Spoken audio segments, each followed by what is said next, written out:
Welcome back everyone, I'm Nini FC, this is Blue Lions TV, and today I'll bring you guys the talking points video after an emphatic win against Liverpool in the FA Cup last night. Now for today's video, I'm only going to focus on 2 points today. The first one is going to be about our current injury crisis, and for the second talking point, well, I need to focus on and talk about the young sensation from last night in Billy Gilmour, because last night he really had an outstanding performance. If you watch this game again, it looks even better, and I feel really confident that Billy has the abilities, the mentality and the confidence to play for us and help the team in our battle to get a top 4 finish. So if you guys like today's video, if you're still happy about last night's win, then smash that like button, help me get over 1,500 likes. And boys, on that note, we start with the first talking point, and I want to talk about the injury crisis, because last night we lost 2 more players in Kovacic and Willian, with Lampard confirming that both players went off with Achilles injuries. Now, at this point in time, it seems like Willian's injury isn't too severe, so hopefully he'll be back soon. But for Kovacic, it's looking like maybe he could be out for a little bit longer. Now, at this time, we don't know the full severity of his injury, but I mean, just the timing, you guys. I mean, you could argue our player of the year this season. He's been utterly amazing, outstanding. He's shown top class ability, and he's shown exactly why Lampard decided to get the club to finalise the signing so he could work with him for this season. This is the 4th Achilles injury, with Hudson-Odoi and Ruben suffering the same things. However, why are we getting so many injuries this season? Is it because our medical team isn't as good? Is there something wrong with our training? Is there something wrong with the club's medical department? What is happening? Why are we getting an unnatural amount of injuries this season? Well, I've been thinking about this for a while, and of course I had to really investigate the injuries that players were getting. And of course, to start with things, I had to investigate the actual context for each injury to each player. You know, because sometimes you can get the image that maybe a player has a long-term injury and maybe they're suffering a reoccurrence of that same injury. However, that hasn't really been the case for most injuries this season. Even looking at the players that all suffered Achilles injuries, if you look at how they suffered each injury, that came from fouls. They got fouled, unfortunately. They got hit at the wrong angle, at the wrong spot, and it meant that they had to leave the game and they got injured. So I don't think that has anything to do with the club's medical department. And actually, I think that we need to realize one thing as well. We've all played Football Manager, we played FIFA.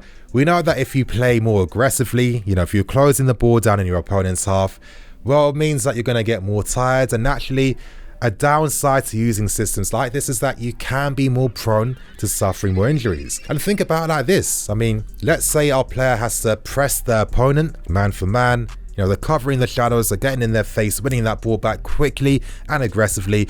We all know that counter-pressing style. And I think for me, like naturally, when you're forced to make more tackles due to the tactics and the system, then I guess you're actually increasing your odds of picking up any potential knocks or injuries. I don't think this has anything to do with Lampard or anyone like that. It's just part and parcel of the system. You know, with tactics in football, there is no perfect tactic that has no downside, that has no negative point. It's forever about finding that balance, you know? Whatever you take, you have to give a little back. And if we are going to be this aggressive, attacking, counter-pressing, high-intensity team, then I think naturally this is going to make the players more susceptible to these types of injuries. One more reason I have as well, we have to realize that a lot of these guys are still very young. And for a lot of the players in the team as well, they haven't been used to this style of football. When I look at Pochettino, Jurgen Klopp, Pep Guardiola, they all suffered injuries during their first campaign because that's when they introduced a new high-intensity style to their clubs. So that means that, you know, if you've got a new training regime, a new diet, a new way of playing, etc., that's new demands on your body. So I think all we have to do, you guys, is just remain a bit patient. I think that as players, especially the young ones, acclimatize their bodies to playing in the Premier League at this level, to playing this intense style of football as well, then I think that they'll naturally cope with the football over time, and hopefully we won't see as many injuries as time goes on. But anyway, you guys, that's my thoughts and opinions on that. Give me yours below in the comment section. And from this point going forward, you know what, I want to talk about Billy Gilmour. He really excited me last night. So many talking points, so many things to think about. Very impressive performance. Last night he had 62 touches of the ball, 37 passes, 5 tackles, 1 key pass and 2 take-ons. This was an extremely confident performance, and I think we shouldn't really be surprised, because whenever we look at any praise in regards to Billy Gilmour throughout the season, the first consistent thing I've been seeing all the time is the praise for the young players' mentality. Because to play that style of game, you need to have a lot of confidence in your ability, you need to have a lot of confidence for the team, you need to take a lot of responsibility. You know, you're receiving the ball in very dangerous areas where you can be dispossessed and teams can counter you. You know, you'll constantly have players closing you down to win the ball. You know, it's a game of very fine lines and fine margins, so you really have to be technically accomplished, but most importantly, mentally accomplished, to play that role to such a high level for a big club like us. And I'm going to say something pretty controversial, but I hope you guys just bear with me to hear me out first before you give your thoughts and opinions. But for me, when I saw his performance last night, it just cemented to me even more why we need to move on from Jorginho. Now, give me a second. Jorginho is a top class player. I mean, he is. There's no debates around that. I was defending him the same last season because he is a great player. But for me, I think with football today, we look at the greatness from players without really understanding at times why they look so great. And this is where tactics and managers play a big effect in really helping you push your boundaries and really performing to your very consistent best. For me, Jorginho's main weakness is always going to be his lack of physicality. He unfortunately doesn't have the legs to cover great distances. He can't run. He has zero acceleration, you know. And when you're playing the style of football we need those qualities. We need that physicality. We need that reading of the game that Jorginho doesn't have. Now, that's not because Jorginho's a bad player. It's because Jorginho was bought for a certain role. Now, we don't need that role anymore, because when you use a regista, you have to use them in a midfield 3. You need to play a positional style of football. You need to be very organized, very compact as well. And these were all the things that we were last season. The big difference is Lampard has brought a different style of play. And if you think about it, it's quite evident, because now we use the flanks a lot more. We focus most of our build up down the flanks. We get the ball to the fullbacks a lot quicker. Both fullbacks are told to go right to the end of the byline to stretch the play and provide that width. We see the players making runs between the lines and then making runs to overload the opposition inside their penalty box. So this is the football we're trying to play. There's a focus on high intensity and speed.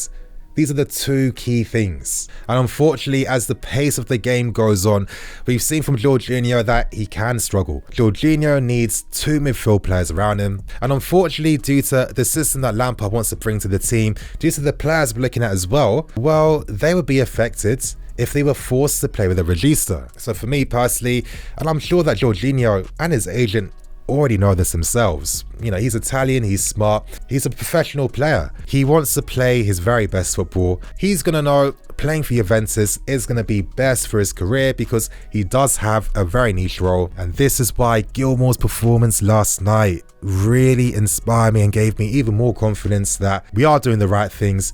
We should be moving on from this style of midfield player. I'm going to explain to you guys exactly why. Gilmour is not a Jorginho replacement.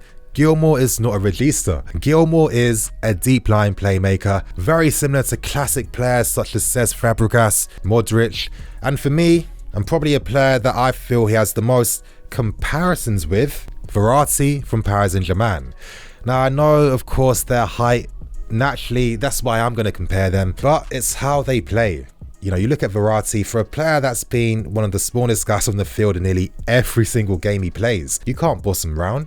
You can't knock him over. You can't casually flick him out of the way. No, He's got that intensity. He has that aggression, and it's natural. You can't fake it. You need to have it as part of your DNA. And this is why I think Gilmour can be really special, because in that game last night, he was showing all the things, all the signs of excellence from that position that you'd hope to see. I was seeing him tracking back runs, key interceptions, following runs inside the books. How many times have you ever seen a Jorginho or even a Cover tracking back a player's run inside our own books? You don't see it happen, but that's exactly what Gilmour was doing. But most importantly, he plays one touch. And when you play with a deep line playmaker in a system like this, it's really important that you have a midfield player of these dimensions that can play one touch, that can find pass options between the lines, find the right angles, and know how to dictate the game. Last night, we saw Gilmour slowing the player down when he had to, speeding things up when he had to, and generally finding the right pass every single time. Gilmour plays the forward pass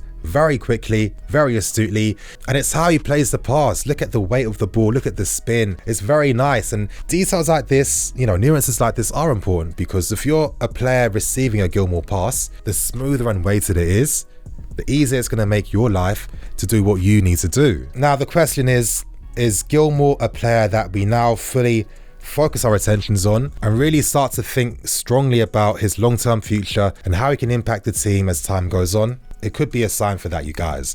Ideally for me, he's a great deep line playmaker, but I think we need to have another experienced one to have. I think by the time Gilmour makes a proper full first team impact, where let's hopefully say that he's playing week in, week out all the time, I don't think that's going to happen until he's at least maybe 21 years old. So he has time on his side. He's got about 2 more years left. And I think with the performance he showed last night against Liverpool, Lampard is now going to have faith in the player. He's going to trust him, and this should mean that Gilmour is going to get tested even more, which is hopefully going to make him an even better player. As I'm saying, Gilmour showed us last night the benefits of having a deep line playmaker in your midfield over a Regista. Is Gilmour the solution to our answers? Is Gilmour the solution to our answers? He could be. Let's see how he does in the game this weekend. You can imagine that Lampard is going to play him, because it's quite obvious to everyone that has eyeballs that Billy Gilmour is ready to play at this level and help the team along the way. So you guys, on that note, I'm going to wrap things up and keep things moving. Thank you for watching. Please like, comment and subscribe. In the comment section below, give me your thoughts and opinions. Do you think Gilmour's the answer? Do you think he needs a loan move? I just want to read what you guys are saying. So let me know below. I'm EFC, this is Blue Line CV. See you guys in a bit.